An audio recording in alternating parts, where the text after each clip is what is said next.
अस्सलाम वालेकुम। इस वीडियो में हम देखेंगे कि जर्मन एग्जाम A1 का पैटर्न कैसा होता है, उसकी आंसरिंग शीट को किस तरह से फिल किया जाता है और साथ साथ कुछ टिप्स भी। So let's begin. Exam pattern पर जाने से पहले मैं आप में से हर किसी का शुक्रिया अदा करना चाहती हूँ जिन्होंने ऑलरेडी मेरे चैनल को सब्सक्राइब कर लिया है, और अगर आपने अभी तक नहीं किया तो ज़रूर कीजिए।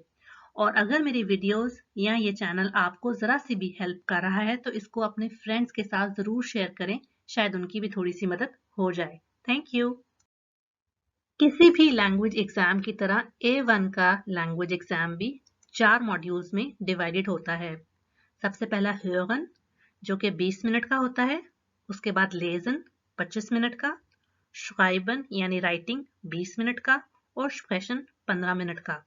और जो पहले तीनों मॉड्यूल्स हैं ये एक ही स्ट्रेच में आपने एग्जामिनेशन सेंटर में बैठकर देने होते हैं।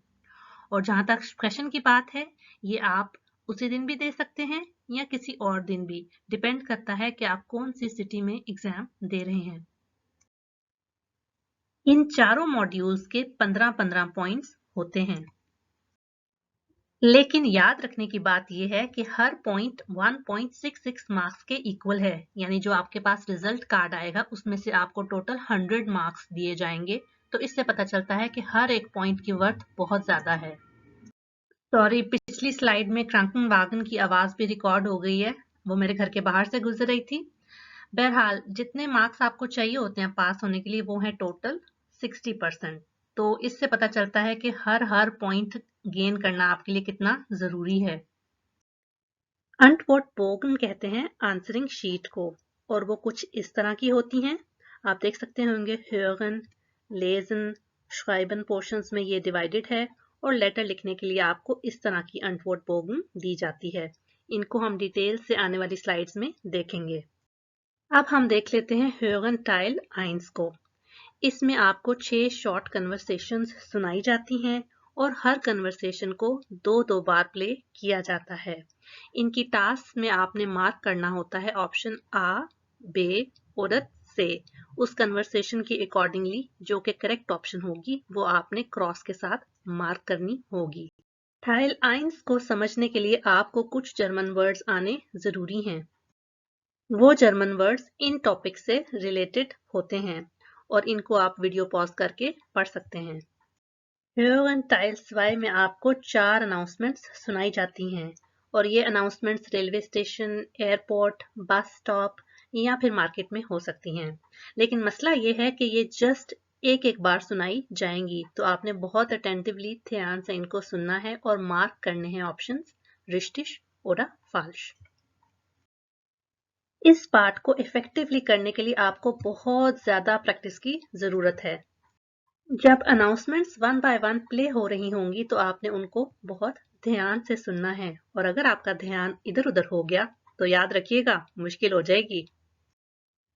टाइल 2 में आपको 5 शॉर्ट मैसेजेस फोन पर सुनाए जाते हैं, और ये भी अच्छी बात है कि इनको भी दो बार प्ले किया जाता है, और इनके भी ऑप्शंस आपने मार्क करने होते हैं आ, बे और से। टाइल 1 और 2 में हमने दो बार सुननी होती हैं रिकॉर्डिंग्स। तो याद रखिएगा कि पहली बार सुनने के बाद आपने कोशिश करनी है कि आप उसके करेक्ट ऑप्शन जो कि आपको लगता है कि होगा वो पहली प्ले के बाद उसको नोट कर लीजिए, और रिकॉर्डिंग जब दूसरी बार प्ले हो तो अपने आंसर को कंफर्म कीजिए कि क्या आपने ठीक मार्क किया है या नहीं किया।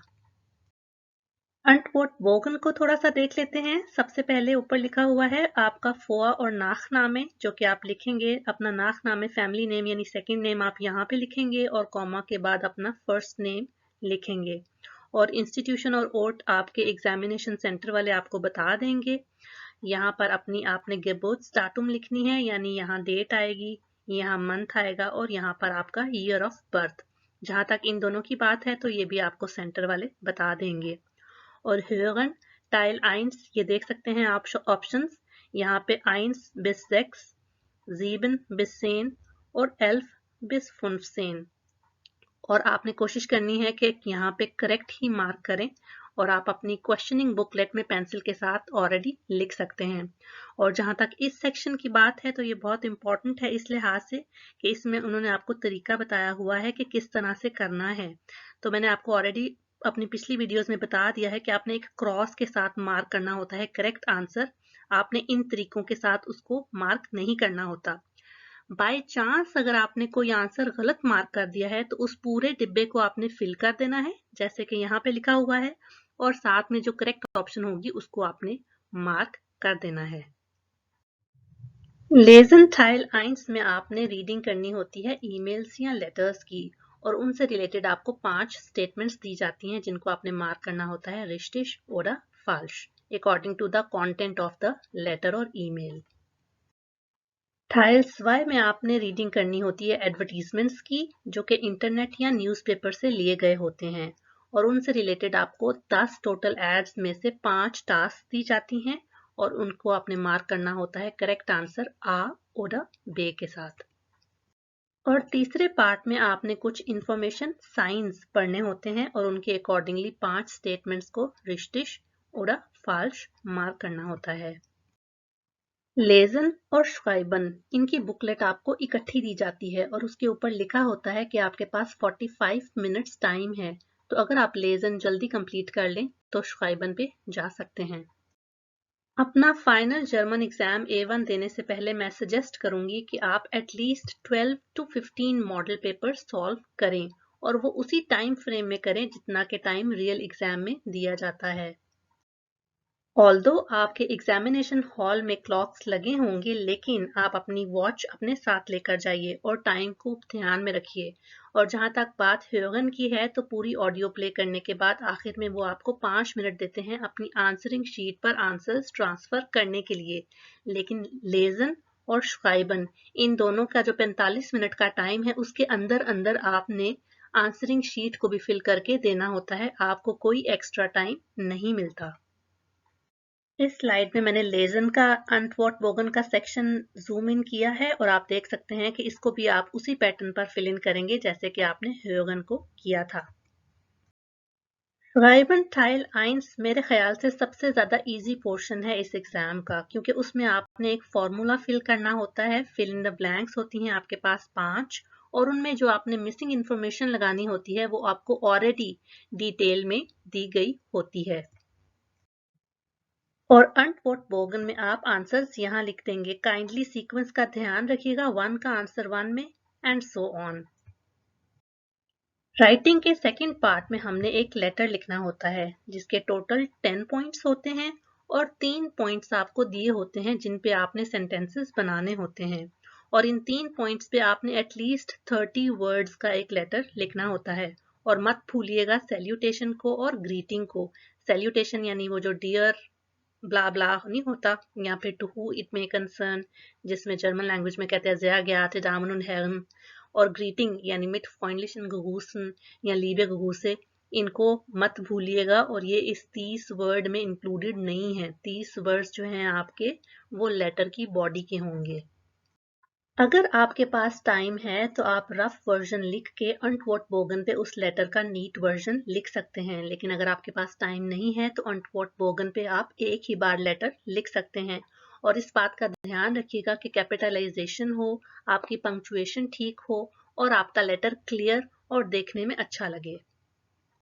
क्वेश्चन टाइल 1 में आपने अपने आप को इंट्रोड्यूस करवाना होता है और इस पार्ट के टोटल 3 पॉइंट्स होते हैं। इस पे मैं ऑलरेडी एक वीडियो बना चुकी हूँ जो कि आप चेक कर सकते हैं।